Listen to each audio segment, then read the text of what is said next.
man clings to the edge of a sandy cliff. Any movement could send him tumbling down several meters onto sharp rocks below.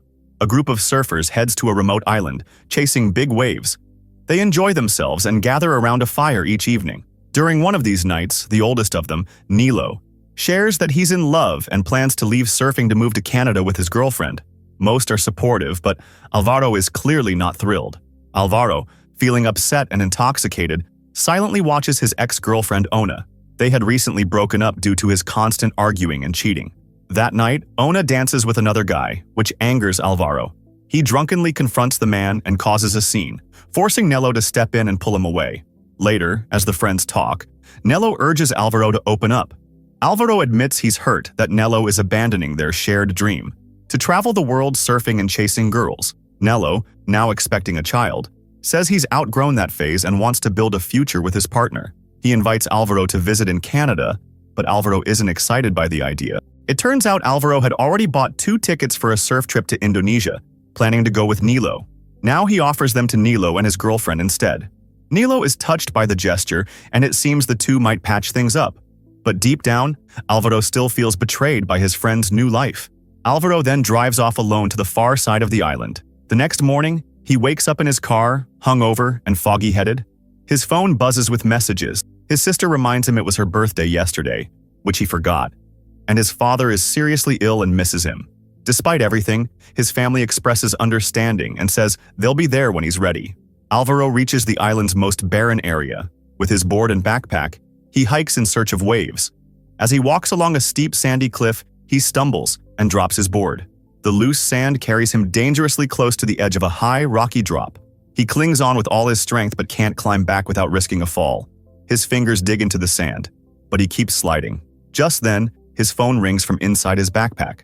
Alvaro reaches for it, hoping to call for help, but the shifting sand pulls him closer to the cliff's edge. Alvaro is trapped in a desperate situation.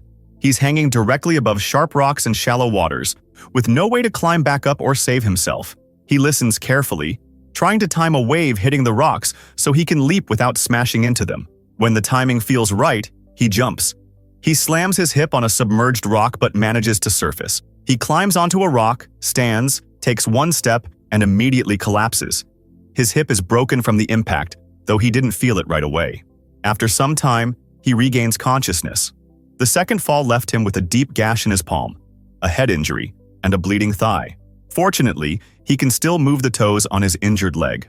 Alvaro pulls out his phone from his backpack, only to find it's dead and useless. Alone and hurt, he yells for help, but there's no one nearby. He wraps a t-shirt around his wounded hand and starts thinking through his options. Swimming to shore seems nearly impossible, but he has no alternative. He slips into the water, overwhelmed by agony. With one arm and one leg, he tries to paddle, but his strength quickly fades. He nearly drowns as cramps from internal bleeding twist his stomach. Screaming in pain, he sinks beneath the surface. Alvaro, completely drained, gives up. He exhales, letting go, and begins to sink. In his mind, he starts saying goodbye to everyone, asking for forgiveness for all the pain he's caused. Just then, a vivid hallucination begins. Alvaro imagines being saved and brought back to the beach with Ona. She tells him the guy she danced with was just a gay friend, and reminds him how he humiliated her by picking a fight. Despite the pain, she also remembers some of the sweet memories, like the candlelight dinner he once surprised her with under a new moon on the island's far end. She tells him that, although she once had feelings for him, they're gone now. Alvaro pleads with her, saying he's drowning and asking for forgiveness, yet he can't name exactly what he did wrong. That's why Ona appears in his mind, to remind him of every painful moment, the lies, the cheating, the shame, and the emotional distance. Meanwhile, Alvaro continues sinking, haunted by his fear of ending up alone. In his vision, Ona gently hugs him and says it's time to break free from the past and start over. She tells him he needs to apologize to many people, and for that, he has to survive. She kisses him goodbye. That imagined kiss gives Alvaro the strength to kick off the seabed and fight again. He rises to the surface while the vision of Ona quietly walks away. He somehow makes it to shore and comes to, sitting in the shadow of a massive rock. Blood oozes from his wounds as flies gather around him. There's still no sign of help. Then, through the crashing waves, he sees a broken piece of surfboard wash onto the beach. Alvaro realizes he must leave the beach, and swimming seems like the only option. He crawls toward the cliffs near where the surfboard piece washed up, but the waves grow more violent. One massive wave lifts him and slams him headfirst into the rocks. He blacks out again. When he regains consciousness, he's submerged and being tossed by the tide.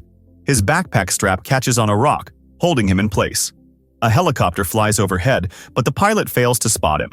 As the tide pulls back, Alvaro lies frozen against a rock, still clinging to his bag.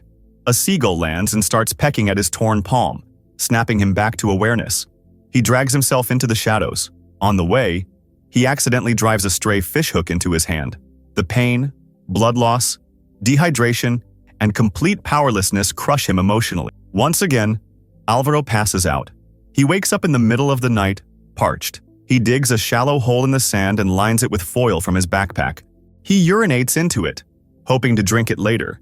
But the urine is full of blood, making it undrinkable. In agony, he washes his raw wounds in seawater. Afterward, he wraps himself in the foil and an old fishing net he found, trying to retain warmth as the fever grips him during the cold night. Thunder rumbles, and Alvaro knows rain is coming. He puts out a cup to collect water, but the rain is short-lived.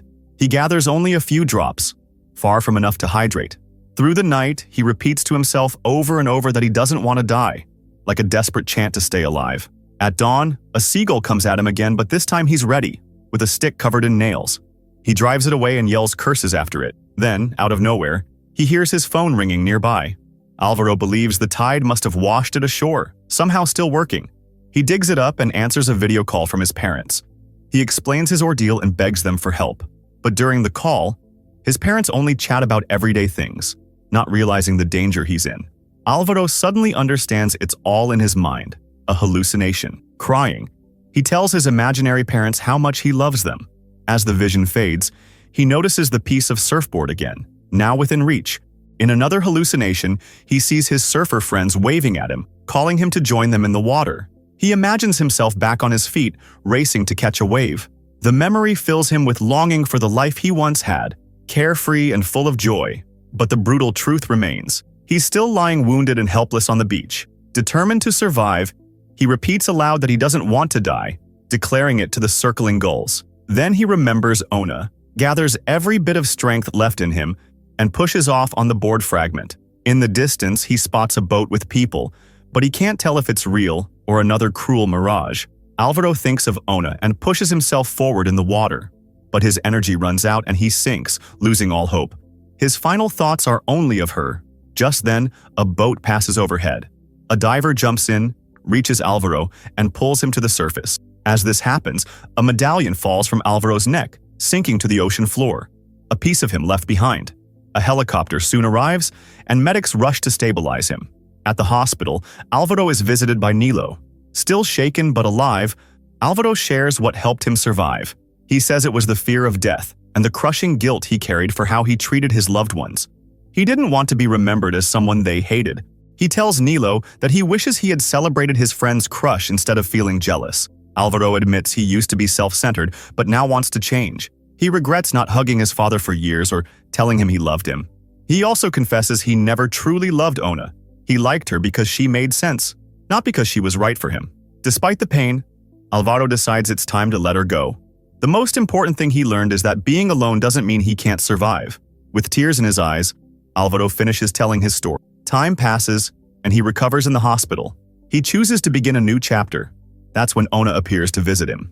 This story is inspired by real events. A surfer named Alvaro Vizcaíno disappeared for 2 days and was eventually rescued from the sea, 2 kilometers off the coast, exhausted but alive.